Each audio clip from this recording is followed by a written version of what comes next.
समुंदर पर तैरता गांव। एक समय की बात है। पहाड़ों की तलहटी में एक बेहद ही सुंदर और मनमोहक गांव था, जिसका नाम कमल नगर था। कमल नगर अपनी हरियाली और खिले खिले फूलों के बागानों के लिए दूर दूर तक प्रसिद्ध था। जहां नजर जाती, वहीं रंग बिरंगे फूलों की चादर बिछी दिखती थी, जिनकी भीनी भीनी खुशबू हवा में घुली रहती थी। गांव में बच्चे पार्कों में बेफिक्र होकर खेलते, उनकी किलकारियां पूरे वातावरण में गूंजती रहतीं और पास ही बकरियां हरी भरी घास चरती रहती थीं। कमल नगर के सभी लोग बहुत खुशहाल और संतुष्ट थे। उनका जीवन शांत, सरल और प्रकृति के करीब था। उन्हें लगता था यह उनका छोटा सा स्वर्ग है, जहां दुख का कोई नामो निशान नहीं। फिर आया बारिश का मौसम, और इस बार की बारिश कुछ अलग ही थी। आसमान से लगातार कई दिनों तक मूसलाधार वर्षा होती रही।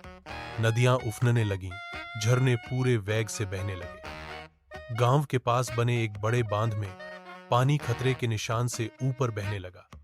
रात का समय था जब तेज गर्जना के साथ वह बांध टूट गया। एक पल में सैलाब का पानी तेजी से कमल नगर की ओर बढ़ा। लोग कुछ समझ पाते, इससे पहले ही पानी पूरे गांव में फैल गया। सुबह हुई तो लोगों ने जो दृश्य देखा, वह किसी दुहा स्वप्न से कम नहीं था। उनका प्यारा कमल नगर, जो कभी ठोस जमीन पर बसा था, अब विशाल पानी के ऊपर तैर रहा था। बाढ़ का पानी इतना ज्यादा था कि पूरा गांव ही जमीन से उठकर एक विशालकाय नाव की तरह तैरने लगा था। चारों ओर बस पानी ही पानी था, और उनका गांव उस अथाह जल राशि के बीच एक छोटे हरे भरे द्वीप की तरह दिख रहा था। पहले तो लोगों को लगा कि यह कुछ दिनों की बात है, पानी उतर जाएगा और सब कुछ पहले जैसा हो जाएगा। लेकिन दिन बीतते गए और पानी घटने का नाम नहीं ले रहा था। अब कमल नगर सचमुच एक तैरता हुआ द्वीप बन चुका था। पानी में बड़ी बड़ी मछलियां स्पष्ट दिखती थीं, जो कभी उनकी पहुंच से दूर थीं, अब उनकी घरों के पास तैर रही थी। शुरुआत में तो बच्चों को यह सब एक नया खेल लगा। वे पानी में तैरती मछलियों को देखकर रोमांचित होते, लेकिन जल्द ही यह रोमांच भय और चिंता में बदल गया। खाने पीने का सामान कम होने लगा।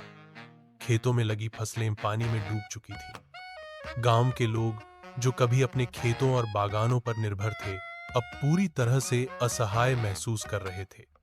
एक छोटा सा खुशहाल गांव, जो कभी धरती का स्वर्ग था, अब एक ऐसे तैरते हुए टापू में बदल गया था, जहां हर दिन काटना मुश्किल होता जा रहा था।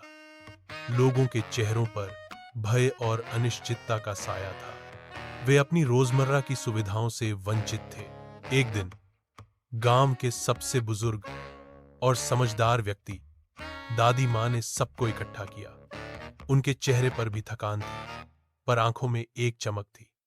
उन्होंने शांत स्वर में कहा, बच्चों, यह सच है कि हमने अपनी जमीन खो दी है, हमारा जीवन बदल गया है। लेकिन क्या हमने एक दूसरे को खो दिया है? क्या हमारे भीतर का साहस मर गया है? एक बच्चा, आरव, जो मछली पकड़ने का शौकीन था, बोल उठा, दादी माँ, लेकिन अब हम क्या करें? हम खाने के लिए क्या खाएंगे? दादी माँ ने आरव को प्यार से देखा और कहा, आरव, हमें अब प्रकृति के साथ जीना सीखना होगा। यह पानी जिसने हमसे सब छीना है, इसने हमें कुछ दिया भी है। ये मछलियां, जो हमारी भूख मिटा सकती हैं। गांव वालों ने दादी माँ की बात मानी। उन्होंने सूखे पेड़ की डालियों और दरवाजों के लकड़ी के टुकड़ों से छोटी छोटी नावें बनानी शुरू की। उन्होंने एक दूसरे की मदद से मछली पकड़ने के तरीके सीखे। जो लोग बागवानी में माहिर थे, उन्होंने तैरते हुए हिस्सों पर ही छोटी मोटी सब्जियां उगाने की कोशिश की। धीरे धीरे कमल नगर के लोगों ने खुद को इस नई वास्तविकता के अनुकूल ढालना शुरू कर दिया। उन्होंने अपने तैरते हुए घरों को आपस में मजबूत रस्सियों से बांध लिया, ताकि वे एक दूसरे से अलग न हो। उन्होंने सूरज की रोशनी और चांदनी रातों में एक दूसरे के साथ कहानियां साझा की, गीत गाए। बच्चों ने मछलियों से दोस्ती कर ली थी। वे अब उन्हें डरने की बजाय कौतूहल से देखते थे। गांव के लोगों ने मिलकर तय किया कि अब उनका गांव जल कमल नगर कहलाएगा। जल कमल नगर अब भी तैर रहा था। उनके जीवन में सुविधाएं कम थीं, लेकिन उनके दिलों में एक दूसरे के लिए प्यार और सहयोग बढ़ गया था। उन्होंने सीखा कि जीवन में कितनी भी विकट परिस्थितियां क्यों ना आ जाए, इंसान को हार नहीं माननी चाहिए। असली घर जमीन पर नहीं, बल्कि लोगों के दिलों में होता है। उन्होंने सीखा कि कठिनाइयां ही हमें सिखाती हैं कि वास्तविक सुख भौतिक चीजों में नहीं, बल्कि अपनों के साथ और विपरीत परिस्थितियों में भी आगे बढ़ने के साहस में होता है। जल कमल नगर के लोग अब भी कभी कभी अपनी पुरानी जमीन को याद करते थे, लेकिन अब वे जानते थे कि उनका नया जीवन, उनका तैरता हुआ गांव उन्हें एक नया पाठ पढ़ा रहा था। जीवन का असली सौंदर्य विपरीत परिस्थितियों में ही खिलता है और आशा की किरण कभी नहीं बुझती।